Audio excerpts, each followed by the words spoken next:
अस्सलाम वालेकुम प्यारे नाज़रीन। आज फिर मैं अपने चैनल पर आपको खुशामदीद कहती हूँ एक नई स्टोरी के साथ। उम्मीद है आपको पसंद आएगी। मगरिब के बाद जनाजा है उनके बड़े भाई का, याद से बता दीजिएगा। आवाज़ कहकर जाने को मुड़ी। किन का? किन की बात कर रहे हैं आप? अंदर से डरी सहमी सी आवाज़ आई। जवान होती कोयल जैसी आवाज़, जिसमें परों की सी नरमी थी और जड़ों की सी सख्ती। क्या ये ज़हरा बेगम का घर नहीं है? ज़हरा बेगम नहीं, ज़हरा बीबी।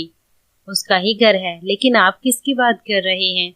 अम्मा का तो कोई भाई नहीं है, वो तो अपने वालिदैन की इकलौती थी। आपको यकीनन कोई गलतफहमी हुई है। तो अंदर से आने वाली जवान आवाज़ उसकी बेटी की थी। बताने वाले ने चंद लम्हों के लिए सारी सूरत हाल पर गौर किया। क्या उसे कुछ बोलना चाहिए? मुझे कोई गलतफहमी नहीं हो रही। मैं उनके ही बड़े भाई की बात कर रहा हूँ। आज सुबह फजर के वक्त उनका इंतकाल हो गया है। मगरिब के बाद जनाजा है। आप बस इतना कीजिएगा कि ज़हरा बेगम आए तो उन्हें ये पैगाम दे दीजिएगा। अच्छा, तस बज़ब में कहा गया। फिर जल्दी से अगला सवाल पूछ लिया गया। पता किया है किस जगह है जनाजा? उसके सवाल पर बाहर खामोशी से बढ़कर सन्नाटा छा गया, जैसे पैगाम देने वाला सिरे से वहां मौजूद ही ना हो। किस जगह है जनाजा? सारा को फिर से सवाल दोहराना पड़ा। हीरा मंडी। आदमी ने जितनी हल्की आवाज से कहा उतनी ही तेज आवाज से 2.5 मरले का टूटा फूटा घर सारा के वजूद के ऊपर आ गिरा। अम्मा आई और उसने रोज की तरह सब्जी को तख्त पर रखा और अपने पुराने बुरके की गिरा खोलने लगी। ज़हरा बेगम। सारा ने दरवाजा बंद करके पलट कर कहा। माँ ने मुड़कर अपनी ही कोख जनी को देखा, जिसका लहजा आज उसकी कोख का अंदाज ना लिए हुए था। तेरा कोई भाई भी है अम्मा? माँ को चुप लग गई। मैंने पूछा कि तेरा कोई भाई है? आवाज कटारी की तरह तेज थी। क्या हो गया है सारा? तुझे पता तो है कि मैं अपने वालिदैन की इकलौती थी।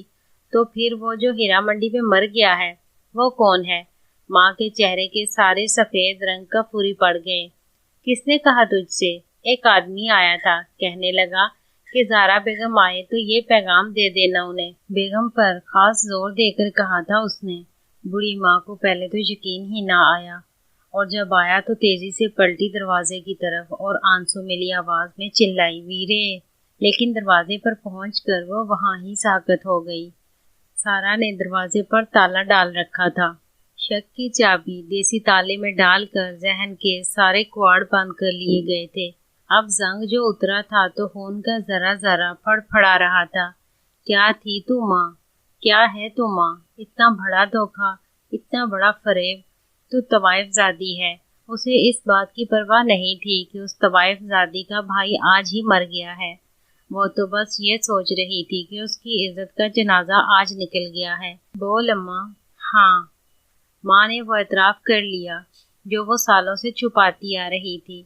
फिर मुझसे क्यों छुपाया तूने ये सब? मैं एक गंदा खून हूँ। छी, घिन आ रही है मुझे खुद से और तुझसे भी। वो कह न सकी, इसीलिए उसका इशारा उसके लहजे की तरफ था। क्या फर्क पड़ता है? मेरा खून तो अब भी वही है ना, बाजारी। अच्छा, अब तुझे पता चल ही गया है तो मुझे जाने दे। कहाँ? वो उसके सामने आ खड़ी हुई। अपने भाई की मैयत पर। कल तक तो तेरा कोई भाई नहीं था। कहा ना झूठ बोलती रही थी मैं। फिर उसी झूठ को अब अपनी जिंदगी समझ ले।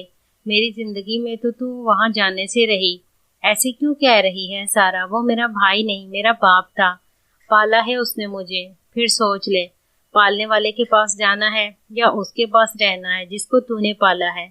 तू चाहती है कि मैं तुझे उस बदनाम मोहल्ले में जाने दूं? मैं मुंह लपेट कर चली जाऊंगी, मुंह लपेट कर जाएगी। यहाँ इज्जत दफन हो जाएगी तेरे भाई के साथ साथ मेरी और मेरे गैरतमंद बाप की। देख अम्मा, तूने उसे सालों से नहीं देखा हुआ, ना ही तू मिली है उससे, तो समझ अब भी नहीं है वो। कैसे नहीं है वो? मैं मिली नहीं उससे, लेकिन वो जिंदा रहा है मेरे दिल के अंदर। समझ, अब अंदर भी मर गया है। देख अम्मा, मैं तुझसे भी इस बाबत कुछ नहीं पूछूंगी कि तू क्या थी, कभी ताना नहीं दूंगी, लेकिन अब उस मरे हुए के पास ना जा सारा। वो मेरा बाप था, मुझे अपनी माँ से बढ़कर प्यारा है वो। मुझे उसका आखिरी बार दीदार तो करने दे। अच्छा चल, चली जाना, कब्रिस्तान चली जाना।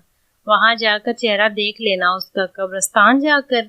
जब उसका जनाजा पड़ा जा चुका होगा, उसके बाद कैसे देखूंगी उसका चेहरा, कैसे बेहुरमती करूंगी उसके चेहरे की। मैंने तो आज तक उसके आगे कभी ऊंची आवाज में बात नहीं की। हाँ, सकीना कर लेती थी कभी कभी, और मैं उसे हमेशा टोका करती थी। रोती माँ माजी में जा खोई। बड़ा मान था भाई को मुझ पर, मेरी मोहब्बत पर, अपनी मोहब्बत की कदर पर। और मैं अक्सर सोचती थी कि जो मान भाई को मुझ पर है, क्या वो मैं सारी उम्र निभा पाऊंगी। और मेरे दिल का डर एक दिन मेरे सामने आ खड़ा हुआ। मैं वो मान नहीं निभा पाई सारा, उसे तोड़कर चली आई। वो समझता था कि मैं उसकी मोहब्बत में किसी को शरीक ना करूंगी, लेकिन मैंने कर दिया। तेरे बाप को सुना था कि मोहब्बत ऐसी चीज है कि अंधा कर देती है। मैं तो अंधी होने के साथ साथ बहरी भी हो गई। भाई की लोरियां जो हर वक्त कानों में गूंजती रहती थी, सब भूल गई। मोहल्ले में नई नई बिजली आई थी।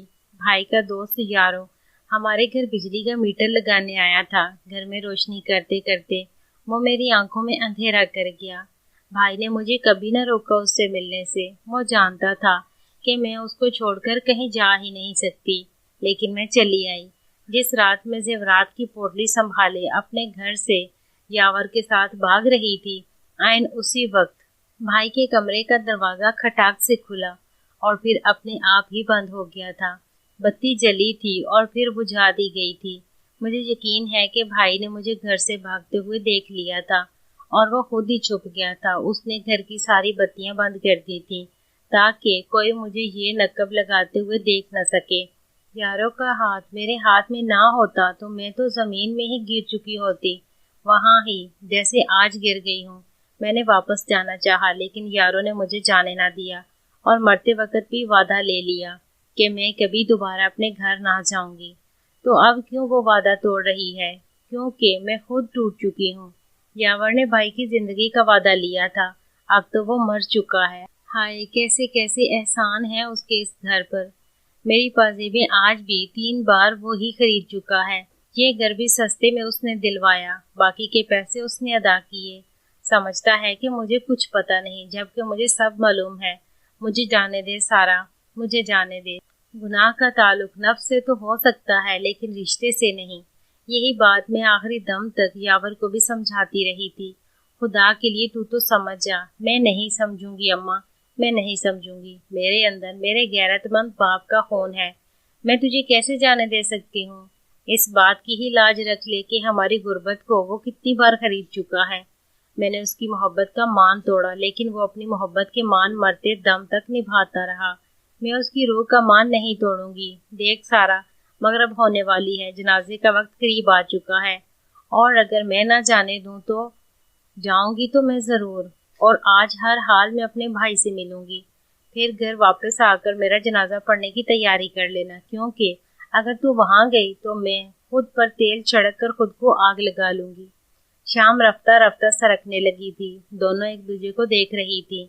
यावर से भी मैं यही कहती रह गई कि शर्मिंदगी गुनाह से तो हो सकती है, रिश्ते से नहीं। और वो मेरा भाई है, मेरा कोई गुनाह नहीं है, मेरा रिश्ता है। तुझे भी यही कहती हूँ, रूह के मान जिस्म के मान से भी बड़े होते हैं। मुझे उसकी रूह का मान निभाने दे, वरना तुझे मेरी रूह का मान निभाना पड़ेगा। मेरी कब्र पर उसकी कब्र की मिट्टी डालनी पड़ेगी। जब वक्त आएगा मैं डाल दूंगी, तो फिक्र न कर। लेकिन आज मैं तुझे वहां जाने दूंगी, इस बात को जहन से निकाल दे। सारा दो टोक कहकर अंदर चली गई। माँ ताला लगे दरवाजे की चौखट पर ही बैठी रही। और आज मैं वहां जाकर रहूंगी, अपने भाई से मिलकर रहूंगी। आंसू पोंछती माँ बड़बड़ाई, न जाने ये लम्हा कैसा था, बदशगुनी या अनहोनी, या माँ का मान ऐसा था कि उसे तोड़ने को कुदरत का भी दिल न चाहता था। मगरब का सूरज रफ्ता रफ्ता इशा में बदलने लगा था। फिर ये रात उन्हीं जामद लम्हों में गुजर गई। सारा रात की किसी पहर उठी तो उसने चौखट के पास बैठी माँ को देखा। वो करीब आई तो धक से रह गई। माँ ने वो कर दिखाया था जो वो रात भर कहती रही थी। बिना ताला तोड़े वो जा चुकी थी। ये अगले दिन सुबह फजर की नमाज के बाद की बात है। हेरा मंडी की सुबह सारी रात जाग कर अब सो रही थी। एक लड़की जिसकी लंबी शाल गले की गर्द आलू जमीन को छू रही थी, बोझल कदम उठाते हुए आहर वाले मकान तक जा रही थी। फिर दस्तक देने के बाद दरवाजा खुला था और एक मोटी तोंद वाला आदमी नमूदार हुआ था। जी, क्या काम है? आंगन की मिट्टी चाहिए। किस लिए? ज़हरा बेगम की कब्र पर डालने के लिए। अंदर बता दें कि कल रात उनका इंतकाल हो चुका है। आज मगरिब के बाद जनाजा है। उम्मीद है आपको मेरी आज की स्टोरी पसंद आई होगी। अगर पसंद आई है तो वीडियो को लाइक कर दें और शेयर कर दें और हमारे चैनल को सब्सक्राइब कर लें। मिलते हैं एक नई वीडियो के साथ। तब तक के लिए इजाज़त। अल्लाह हाफिज़।